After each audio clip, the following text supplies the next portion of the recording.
that after the day of judgment, the people of paradise will enter the paradise, and the people of hellfire will enter the hellfire.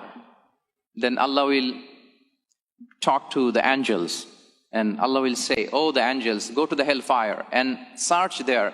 If you get somebody has a very dharra amount of iman in his heart, if you get someone, he has a very dharra, tiny amount of iman in his heart, in his qalb, let him out from Jahannam." So the angels will start to search in Jahannam, and luckily they will get one person.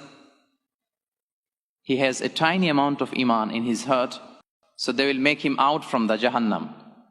His entire body, it is mentioned in the hadith, his entire body from up to down is burned because of the fire of Jahannam. His entire body is burned, except the place of sajda. Allahu Akbar. Except this place.